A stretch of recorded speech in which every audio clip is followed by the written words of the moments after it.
Alors ça c'est pas mal, en tout cas c'est inédit en ce qui me concerne, je me suis installé au milieu d'une dune temporaire pour vous présenter un fat bike électrique. C'est marée basse et j'emmène pas large parce qu'on est en pleine marée montante et je sais pas combien de temps exactement j'ai avant de me retrouver submergé.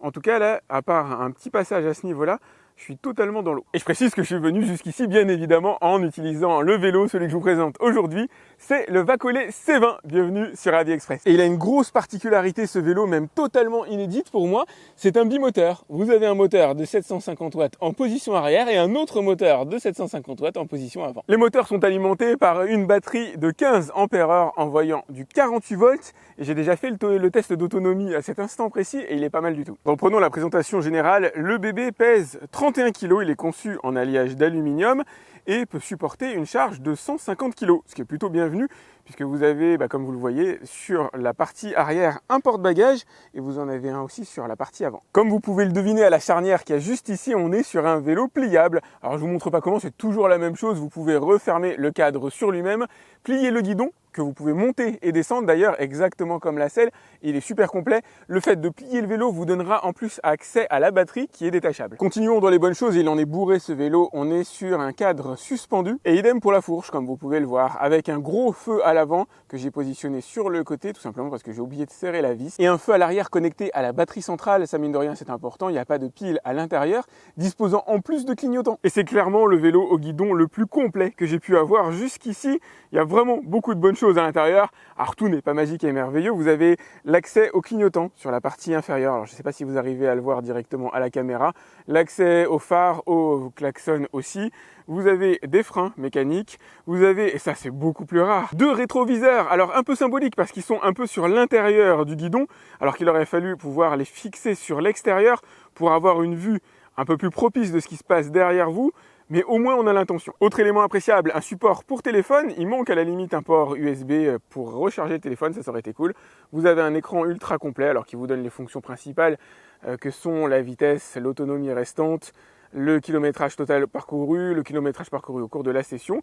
Vous avez un accélérateur, pour rappel c'est interdit à l'usage en France, et un dérailleur. Comme d'habitude, il s'agit d'un dérailleur signé Shimano sur 7 pignons et un seul plateau. Il est résistant à l'eau évidemment, attention à l'eau de mer, en règle générale c'est pas compris dans l'usage. Vous en savez beaucoup sur la partie technique, c'est parti pour le test et on commence par le confort.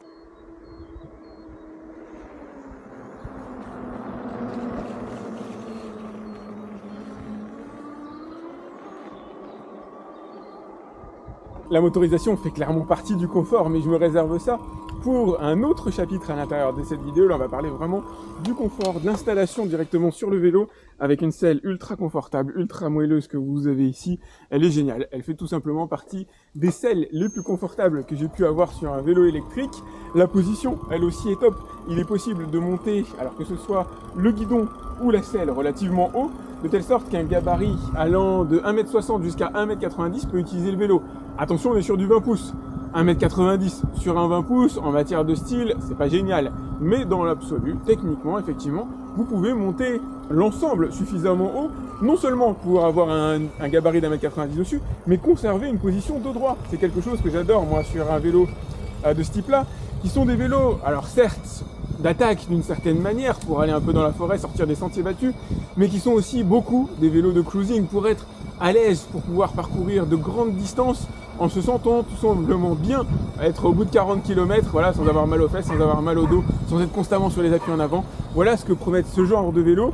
Et lui, en matière de confort, il se pose là, il est vraiment excellent. Au niveau du démarrage du moteur électrique, il même reproche que sur la plupart des vélos sans capteur de pression que j'ai pu tester jusqu'ici, il faut un certain temps pour que le moteur se mette en marche. Alors quand il se met en marche, il se met en marche, en single ou en bimoteur, mais il faut un gros demi-tour de pédalier pour que le moteur se mette en marche. Si jamais vous êtes en côte, comme c'est mon cas à cet instant précis, il faut tomber les rapports de vitesse pour pouvoir démarrer facilement.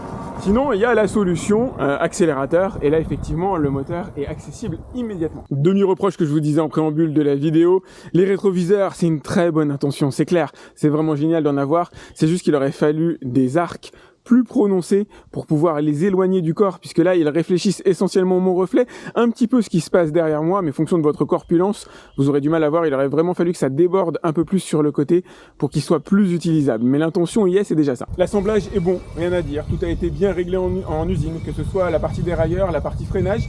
Les plateaux ne touchent pas les disques, c'est nickel.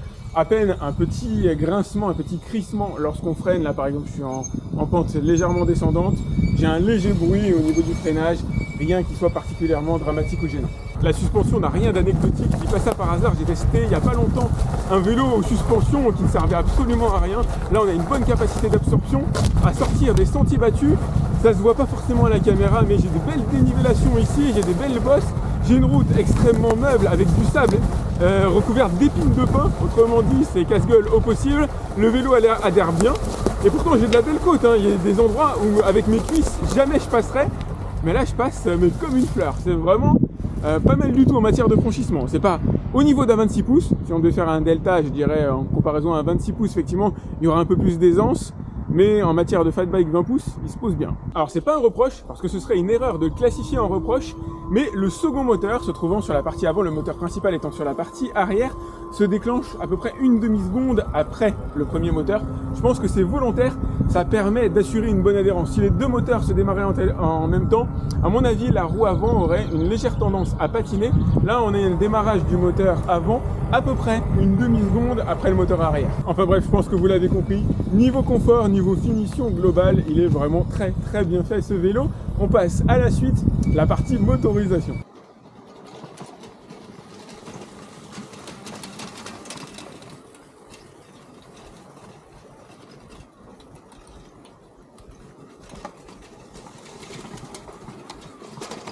Alors là, ça secoue pas mal parce que le sable est constellé de dunes, c'est normal. Je suis réellement en plein milieu de la mer. D'habitude, il y a la mer à l'endroit où je me trouve. D'ailleurs, je vais me retirer parce qu'elle est sévèrement en train de monter. Il y a les passages sur lesquels je suis passé qui sont totalement humides. Tout ça pour vous dire, c'est pas recommandé particulièrement d'utiliser ce genre de vélo sur le sable. Je le dis à chaque vidéo pour éviter d'endommager les contrôleurs, les moteurs. Mais dans l'absolu, si le sable est bien tassé, c'est jouable. C'est le sujet sur lequel vous vous posez des questions probablement. En tout cas, c'est le sujet sur lequel je me posais des questions. Deux moteurs à l'intérieur de ce vélo. Pour ma part, c'est une première et j'en ai testé beaucoup des vélos électriques. Deux moteurs de 750 watts, position avant et arrière. Évidemment, qu'est-ce que ça donne? Première chose déjà, c'est en côte. Jamais j'aborde cette partie-là en parlant des côtes. Parce que bon, en général, quand on monte une côte, un vélo, ça perd de la vitesse. C'est le seul et unique vélo que j'ai testé de toute ma vie qui gagne de la vitesse en côte ascendante. Vous pouvez partir à 0 et gagner de la vitesse, mais quasiment jusqu'à atteindre la vitesse max. Bien sûr, ça dépend de la côte, évidemment.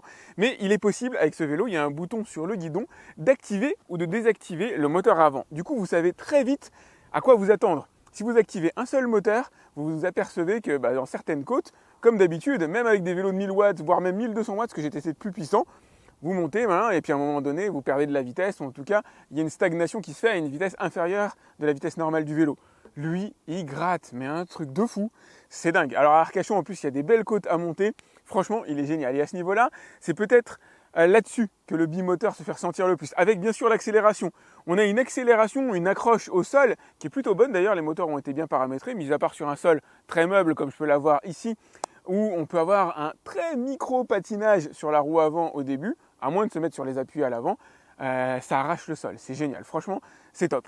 Niveau vitesse de pointe, il n'y a pas véritablement de différence. En fait, avec des 750 watts, une fois que vous avez atteint la vitesse max, que ce soit avec un ou deux moteurs, ça ira pas plus vite. C'est juste qu'avec deux moteurs, vous atteindrez la vitesse max plus rapidement, mais elle sera identique avec un ou deux moteurs. Vous irez à 40 km/h, ce qui est déjà plutôt bien. Je rappelle pour les Français que 40 km/h, c'est interdit et le vélo peut tout à fait être conservé à sa vitesse bridée de 25 km/h. Auquel cas, les deux moteurs sont toujours utiles, sauf qu'il y a tellement de puissance même avec un seul moteur que par exemple vous êtes à 24 km/h, le moteur va mettre un coup de boost pour atteindre les 25, mais il va mettre un tel coup de boost que vous allez les dépasser. Vous allez arriver très vite à 26, bien sûr il va se couper puisqu'il a dépassé la vitesse de 25 km/h et vous allez faire cette espèce de système d'accordéon, voilà, entre 24 km/h, 26, 24, 26, qui n'est pas particulièrement agréable. Le vélo n'a pas été taillé pour fonctionner à 25 km/h, ça se ressent.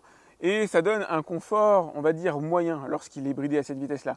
Un confort qu'on ne ressent absolument pas lorsque le vélo est débridé. C'est pour ça que je dis qu'il n'a pas été conçu pour être bridé à 25 km/h. Il y a trop de puissance, même avec un seul moteur, hein.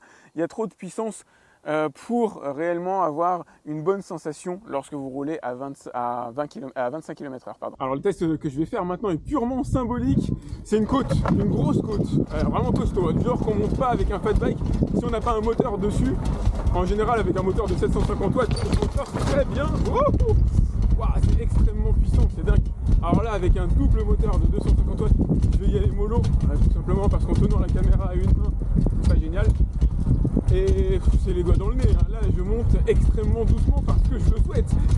Si j'avais peut-être un meilleur système de fixation de ma caméra, ce serait plus cool. Là je suis sur une très grosse pente, une très grosse inclinaison, et j'ai à peine enclenché le moteur, tellement c'est costaud, tellement c'est puissant.